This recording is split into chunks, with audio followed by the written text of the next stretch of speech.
ಗಂಡು ಅಥವಾ ಹೆಣ್ಣು ಮಕ್ಕಳ ಶಾಲೆ ಕಲಿಲ್ಲ. ಯಾರು ಸರ್ಕಾರಿ ಗಂಡು ಮತ್ತು ಹೆಣ್ಣು ಮಕ್ಕಳ ಶಾಲೆಗೆ ತಮ್ಮ ಮಕ್ಕಳನ್ನ ಹಾಕ್ಯಾರಲ್ಲ ಅವ್ರಿಗಷ್ಟೇ ಖಾಸಗಿ ಮತ್ತು ಸರ್ಕಾರ ಬಗ್ಗೆ ಮಾತಾಡೋ ನೈತಿಕತೆ ಇದೆ. ಹಾಗಾದರೆ ಎಲ್ಲ ಖಾಸಗಿ ಸಂಸ್ಥೆಗಳ ಮೆಡಿಕಲ್ ಕಾಲೇಜ್ ಮಾಡೋದೆಲ್ಲ ಭ್ರಷ್ಟಾಚಾರ. ಅಲ್ಲೇನು SC/ST ಮೀಸಲಾತಿ ಇಲ್ಲ.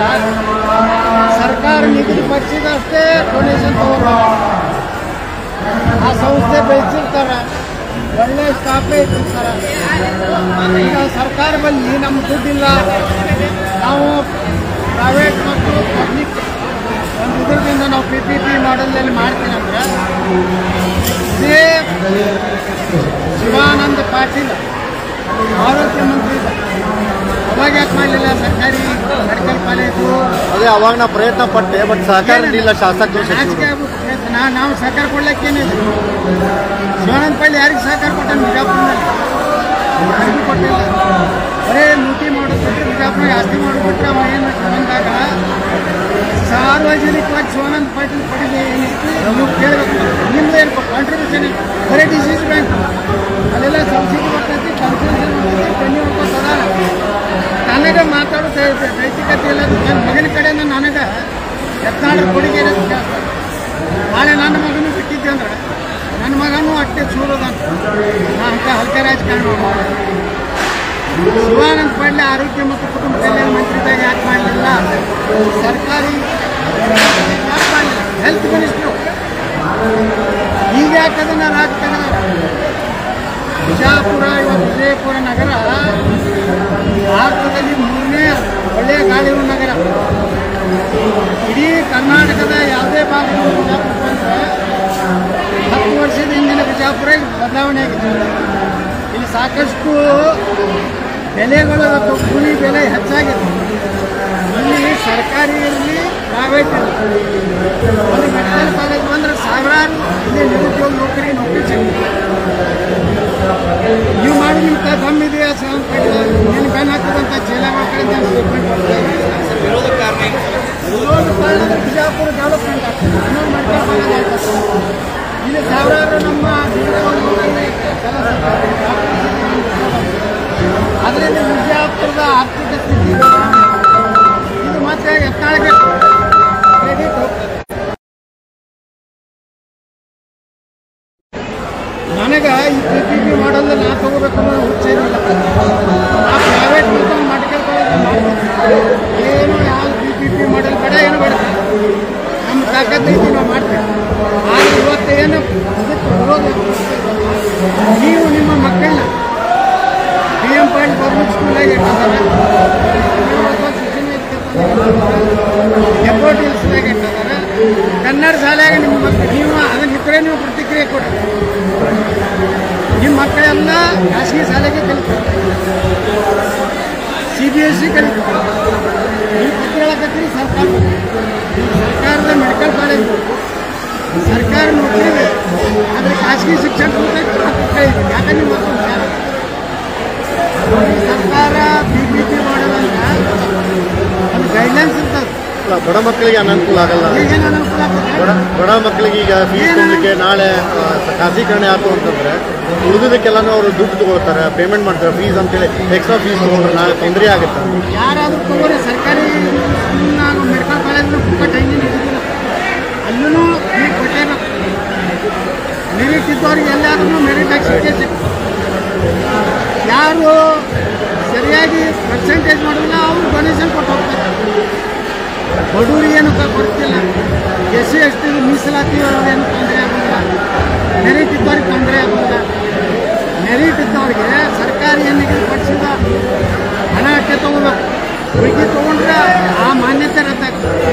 ಇಟ್ಟು ಕಾಮನ್ ಸೆನ್ಸ್ ಎಲ್ಲ ಕೆಲವು ಮಂದಿ ಮಾತಾಡಕತ್ತಾರೆ. ಯಾರಂದ್ರೆ ಬೀಳಿ ನನಗೇನಾಗೋದು, ನನಗೇನೋ ಆಗೋದ್ರಿಂದ ದೊಡ್ಡ ಆಘಾತರಾಗೋದಿಲ್ಲ. ಏನೋ ಒಬ್ಬ ತಿಂಡಿ ಬಳಸಲಕತ್ತಾರೆ ಬಿಜಾಪುರದಾಗ. ಶಿವಾನಂದ ಪಾಟೀಲ್ಗೆ ಏನಾಗುತ್ತೆ, ಹತಾಶ ಆಗಿದೆ. ಜಿಲ್ಲೆಯ ಕಂಟ್ರೋಲ್ ಕಳ್ಕೊಂಡಾರ, ಏನೂ ನಡೆಯಲಾಗುತ್ತೆ.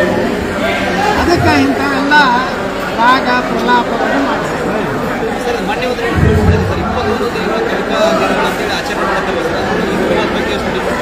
ಯಾಕೆ ಖರೀದಿ ಮಾಡೋದು,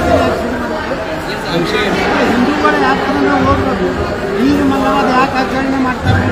ನೀವೇನಾದ್ರು ಹೋಗೋದಿ ಬಗ್ಗೆ ಹೇಳಿದ್ರೆ ದೀಪಾವಳಿ ಹಿಂದೂಗಳು ಇವತ್ತು ಯಾಕೆ ಆಚರಣೆ ಮಾಡ್ತಾರೆ ಅನ್ನೋದು ಪುಸ್ತಕದಲ್ಲಿ ಈಗಿನೆಲ್ಲ ಒಂದೇ ಯಾಕೆ ಸೇರ್ತೀವಿ? ಮುಸ್ಲಿಂ ಕ್ರಿಶ್ಚಿಯನ್ ಬಿಟ್ಟರೆ ಈಗಿನೆಲ್ಲ ಹಿಂದೂಗಳಿಗೆ ಹಿಂದೂಗಳ ಏನದಾವು ಹಬ್ಬಗಳು ಹಿಂದೂಗಳಿಗೆ ಮಾಹಿತಿ ಕೊಡೋಂಥ ನೀವು ಮಾಡಿ ಜಾತ್ಯಾತೀತ ಇರ್ತದ್ರೆ ಎಲ್ಲನೂ ಮಾಡಿ, ಎಲ್ಲ ಧರ್ಮಕ್ಕೂ ಮಾಡಿ, ಒಂದೇ ಧರ್ಮಕ್ಕೂ ಮಾಡುವಂಥದ್ದು ಇದು ಕೋಮು ಪ್ರಚೋದನೆ. ಇದು ಉದ್ದೇಶಪೂರ್ವಕವಾಗಿ ಮುಸ್ಲಿಮರ ಪರವಾಗಿ ನಮ್ಮ ಸರ್ಕಾರ ಇದೆ ಅನ್ನೋದು ತೋರಿಸೋದಕ್ಕೆ ಸಿದ್ದರಾಮಯ್ಯ ಸರ್ಕಾರ ಮಾಡ್ತಾರೆ. ಅಲ್ಲ, ಈ ರೀತಿ ಒಂದು ಬರೀ ತೋರಿಕೆಗೆ ಅನೇಕ ಕೆಲಸಗಳಾಗ್ತಾ ಇದ್ದಾವೆ. ಈಗ ದಸರಾ ಉದ್ಘಾಟನೆಗೆ ಮುಸ್ಲಿಂ ಮಹಿಳೆಯನ್ನು ಆಯ್ಕೆ ಮಾಡಿದ್ದಾಗಲಿ, ಆಮೇಲೆ ಈ ರೀತಿ ಬರೀ ಅವ್ರಿಗೂ ಕೂಡ ಮುಗಿ ತುಪ್ಪ ಹಚ್ಚೋ ಕೆಲಸನ ಆಗ್ತಾಯಿದೆ. ಅದು ಅವ್ರಿಗಾದ್ರೂ ಪುಷ್ಟೀಕರಣ ಮಾಡಿದ್ರೆ ಸಂಪೂರ್ಣ ಆಗ್ತಾಯಿದೆ ಅನ್ನಿಸ್ತಾ ಇದೆ. ಏನು ಒಳ್ಳೇದಾಗೋದಿಲ್ಲ. ಒಬ್ಬ ಯಾವ ಅಧಿಕಾರಿಗಳು ಪ್ರಮೋಷನ್ ಕೊಟ್ಟ ಇಡೀ ಸಮಾಜಕ್ಕೆ ಕೊಟ್ಟಿದ್ದು ಕೆಳ ಹಂತದಲ್ಲಿರುವಂಥ ಮುಸ್ಲಿಮರಿಗೆ ಮೊದಲು ದೇಶಭಕ್ತಿ ಕಲಿಸಬೇಕು. ದೇಶಭಕ್ತಿ ಕಲಿಸೋ ಯಾವುದೇ ಕೆಲಸ ಆಗ್ತದೆ ನಿಮ್ಮ ಪುಸ್ತಕದಲ್ಲಿ ಏನಾಗಿದೆ, ನಿಮ್ಮ ಪುಸ್ತಕದಲ್ಲಿ ಸನಾತನ ಧರ್ಮದ ಬಗ್ಗೆ, ಆದಿ ಶಂಕರಾಚಾರ್ಯರ ಬಗ್ಗೆ ಏನಾದರೂ ನೀವು ತಿಳಿಸ್ಲಿಕ್ಕಿದೆ ಇಲ್ಲ. ಮಳ್ಳಿ ಅದೇ ಔರಂಗಜೇಬ, ಅದೇ ಟಿಪ್ಪು ಸುಲ್ತಾನ, ಬರೀ ಅವ್ರನ್ನೇ ವೈಭವೀಕರಣ ಮಾಡಲಿಕ್ಕೆ ಇಲ್ಲ. ಆ ಪುಸ್ತಕದಲ್ಲಿ ಯಾವುದೇ ಅನ್ಯ ಧರ್ಮ, ಹಿಂದೂ ಇರ್ಬೋದು, ಕ್ರಿಶ್ಚಿಯನ್ ಇರ್ಬೋದು, ಬೌದ್ಧ ಇರ್ಬೋದು, ಸಿಖ್ ಇರ್ಬೋದು, ಯಾವ ಧರ್ಮದ ಬಗ್ಗೆ ಅದಕ್ಕೇ ನಾವು ವಿರೋಧ ಮಾಡ್ತಾ ಇದ್ದೀವಿ. ನಾವು ವಿರೋಧ ಯಾಕೆ ಮಾಡ್ತಾ ಇದ್ದೀವಿ? ಜಾತ್ಯಾತೀತ ಅಂದರೆ ಎಲ್ಲ ಧರ್ಮದ ಬಗ್ಗೆ ಹಿಂದೂ ಧರ್ಮದ ಒಂದು ಒಳ್ಳೆಯ ವಿಚಾರಗಳನ್ನು ಹೇಳಿ ಅದು ಇಲ್ಲೇ ಇಲ್ಲ.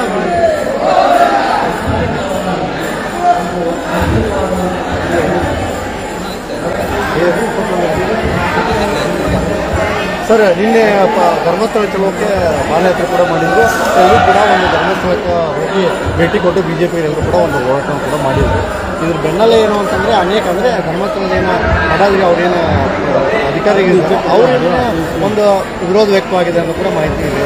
ಈ ನಿಟ್ಟಿನಲ್ಲಿ ಅವರ ಬ್ರದರ್ ಧರ್ಮಾಧಿಕಾರಿಗಳ ಆಡಳಿತ ಮಾಡಿದ್ದಾರೆ. ಅದಕ್ಕೆ ಈ ಪಾದಯಾತ್ರೆ ಮುಖಾಂತರ BJP ರಾಜಕೀಯ ಬೆಳೆ ಬೇಯಿಸ್ಕೊಳ್ಳೋಕ್ಕೆ ಮುಂದಾಗ್ತಾ ಇತ್ತು ಕಾಂಗ್ರೆಸ್. ಯಾವ ಸಾಧನೆ ಮಾಡಲಿಕ್ಕೆ ಹೋದರು ಮುಂದುವಾಗುತ್ತೆ. ಇಡೀ ರಾಜ್ಯದಲ್ಲಿ ದೇಶದ ಜನರು ಕಾಂಗ್ರೆಸ್ ಒತ್ತಾಯದಿಂದ SIT ನೇಮಕ ಮಾಡಿ ಹಿಂದೂ ಧರ್ಮದ ಮಂಜುನಾಥ ದೇವಸ್ಥಾನ ಬಗ್ಗೆ ಜನರಲ್ಲಿ ಅಪನಂಬಿಕೆ ಹೋಗುವಂಥ ಒಂದು ಸಂತು ಇವತ್ತು ವಿದೇಶಿ ಈಗಾಗಲೇ SIT ಕ್ಲಿಯರ್ ಮಾಡಿ ಅಲ್ಲೇನೋ ಯಾವ ಯಾವುದೇ ಅತ್ಯಾಚಾರಕ್ಕೊಳಗಾದಂಥ ಯಾವುದೇ ಹೆಣ್ಮಗಳ ಶವ ಆಗಲಿ ಪೂಜೆಗೇನು ಸಿಗ್ತದೆ ಅಂದಾಗ ಧರ್ಮಸ್ಥಳ ತಂತಾನೆ ಮಂಜುನಾಥ ತಂತಾನೆ ತನ್ನ ಶಕ್ತಿಯನ್ನು ತೋರಿಸ್ಬಿಟ್ಟಾನೆ. ಈ ವಿಜೇಂದ್ರ ಹೋಗೋದ್ರಿಂದ ಏನಾಗುತ್ತದೆ?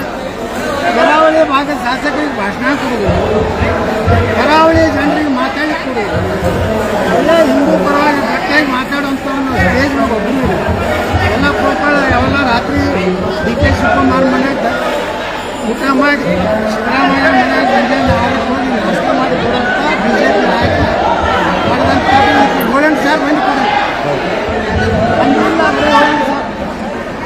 ನಾನು ನಿನ್ನೆ ಒಂದು ಗಜಪುರ ಸಣ್ಣ ಹಳ್ಳಿಗೆ ಹೋಗಿದ್ದೆ, 4 ರಿಂದ 5 ಸಾವಿರ ಮಂದಿ ಕೊಡಿ. ನ್ಯಾಯನಲ್ಲಿ ಗಾಡಿ ಕೊಟ್ಟಿಲ್ಲ, ದಾರು ಕೊಟ್ಟಿಲ್ಲ, ಡಾಬಾ ಕೊಟ್ಟಿಲ್ಲ. ಅಂದರೆ ಇವ್ರ ಮ್ಯಾಗಿನ ವಿಶ್ವಾಸಾರ್ಹತೆ ಕಡಿಮೆ ಆಗಿದೆ. ಧರ್ಮಸ್ಥಳ ಈಗ ಮುಗಿದೋಗುತ್ತೆ. ಅದಕ್ಕೆ ತಾನೇ ಹೇಳ್ತೀನಿ, ಇಂಥ ಏನು ಒಳ್ಳು ಧರ್ಮ ಅಭಿಮಾನ ಇದ್ದವರಿಂದ ಇನ್ನೂ BJP ಉಂಟಾಗುತ್ತೆ. ಸರ್, ಈಗ ಒಂದು ಸರ್ಕಾರದಿಂದ ರಾಜ್ಯ ಸರ್ಕಾರದಿಂದ ಒಂದು ಹೆಲಿಕಾಪ್ಟರ್, ಒಂದು ಜೆಟ್ ವಿಮಾನ ಖರೀದಿಸಲಿಕ್ಕೆ ಮುಂದಾಗಿದೆ ಸರ್. ಅಭಿವೃದ್ಧಿ ಕೆಲಸಗಳು ರಾಜ್ಯದಲ್ಲಿ ಎಲ್ಲೂ ಇಲ್ಲ ಅಂತೇಳಿ ಜನರೆಲ್ಲ ಗುಗಾಟ ಆಗಿಲ್ಲ, ವಿರೋಧ ವ್ಯಕ್ತಪಡಿಸಿ ಮಾಡ್ತಾರೆ. ಈ ನಿಟ್ಟಿನಲ್ಲಿ ಅವಶ್ಯಕತೆ ಇದೆ ಸರ್ ಆಗಿದ್ರೆ ಸರ್ಕಾರದಿಂದ ತಗೊಳ್ಳಿ. ಹೆಲಿಕಾಪ್ಟರ್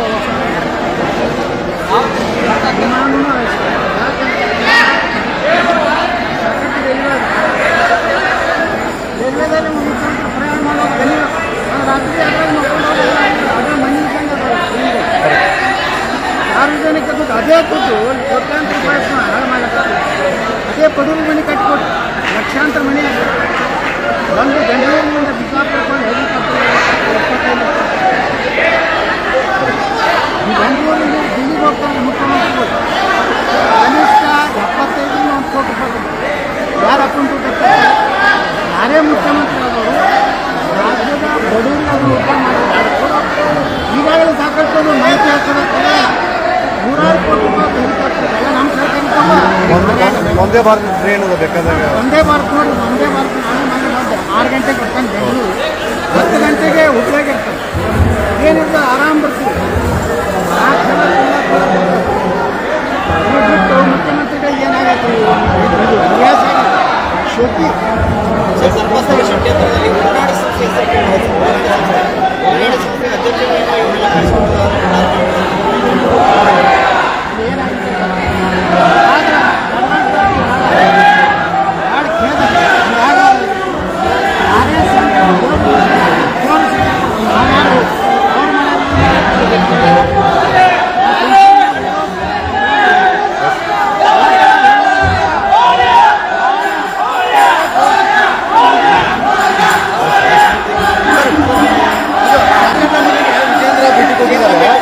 ಮುಂದೆ ಯಾವ್ದಾರ ಅವ್ರು ಕಾನೂನು ಹೋರಾಟ ಮಾಡಿದ್ರೆ ದುಡ್ಡು ನಾವು ಬಿಜೆಪಿಯಿಂದ ಕೊಡ್ತೇವೆ ಅಂತೇಳಿ ಅವ್ರಿಗೆ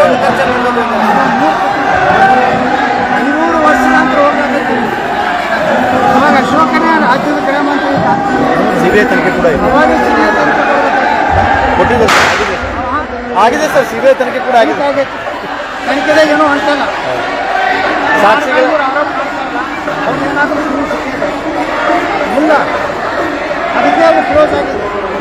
ಇನ್ನು ಕೇವಲ ವಿಜಯೇಂದ್ರ ಮಾತ್ರ ನ್ಯಾಯ ಸಿಗಲಿಲ್ಲ.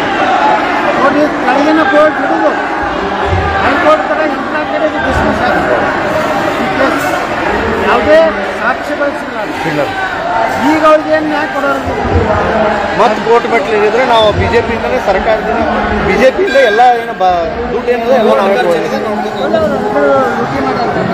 ಒಂದು ಕೋರ್ಟ್ ಸುಮ್ಮನೆ ಅಲ್ಲಿ ಚಿಮಾರಿ ಹಾಕಿದ್ರೆ ಸುಪ್ರೀಂ ಕೋರ್ಟ್ ಕರೆಕ್ಟ್ ಚಿಮಾರಿ ಹಾಕಿದ್ರೆ 2 ರೀತಿಯಿಂದ ಬಿಜೆಪಿ ಬಗ್ಗೆ ಒಂದು ಉದ್ದೇಶ ರೂಪಾಯಿ ಸುಪ್ರೀಂ ಕೋರ್ಟ್ ಹೋಗಿ ನಮ್ಗೆ ರಿಜೆಕ್ಟ್ ಮಾಡಿಸಿದ್ರು ಅದು ಒಂದು ಅರ್ಥ. ಎರಡನೇದು CBI ತನಿಖೆ ಒಟ್ಟಾಗೂ ಸಹ ಇದು ಏನೋ ಆಗಿಲ್ಲ ಅಂದಮೇಲೆ ಮತ್ತೆ ಆ ಏಜೆನ್ಸಿ ಕೊಡೋರಿದ್ದೀರಿ. ಈಗ ಏನಾಗ CBI ವಿಶ್ವಾಸಾರ ಏನಾಗ ಹೌದಪ್ಪ 13 ವರ್ಷ ನಂತರ ಏನು ಸಿಗ್ತದೆ, ಏನು ಸಾಕ್ಷಿಗಳು ಅದಕ್ಕೆ ಇದು ಏನಾಯ್ತು ಸುಮ್ಮನೆ ನಾಟಕ ಮಾಡ್ತಾರೆ.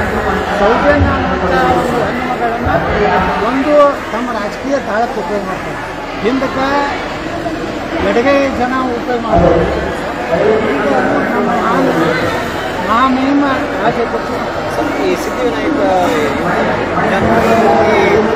ಇಲ್ಲೇ ದೇಶಿ ಹೆಣ್ಮಕ್ಳಿಗೆ ಹೆಚ್ಚಿಗೆಲ್ಲ ಎಲ್ಲವೇ ಇದು ನಮ್ಮ ವಿಜಯಪುರದಲ್ಲೇ ಒಂದು ಮಾದರಿ. ಯಾವಾಗಲೂ ಗಣೇಶನ ಹಬ್ಬ ಹಿಂದೆ ಆಗುವ ನೋಡಿ ಇವತ್ತು 12 ಗಂಟೆಗೆ ಅವ್ರು ಹೋಗ್ತಾ ಇದ್ದಾರೆ. ಇಡೀ ಬಿಜಾಪುರ ಜನ ಈ ಒಂದು ಕಾರ್ಯಕ್ರಮದ ಒಂದು ಕಂಡು ತುಂಬ್ಕೋತಾರೆ. ಇಲ್ಲಾಂದ್ರೆ ರಾತ್ರಿ 12 ಗಂಟೆ ಅವರೇ ಪುಣ್ಯ ಅವರೇ ನೋಡೋರು ಅವರೇ. ಯಾವಾಗ ಯಾವುದೇ ಜಾತ್ರೆ ಆಗಲಿ ಯಾವುದೇ ಒಂದು ದೊಡ್ಡ ಭಗವಂತನ ಒಂದು ಕಾರ್ಯಕ್ರಮ ಇದ್ದರೆ ಜನ ನೋಡಬೇಕು, ಜನ ಆನಂದ ಪಡಬೇಕು. ಅದು ಗೋರಾಪುರದವ್ರು ಇವತ್ತೇನು ಈ ಪದ್ಧತಿ ಹಾಕ್ಯಾರ.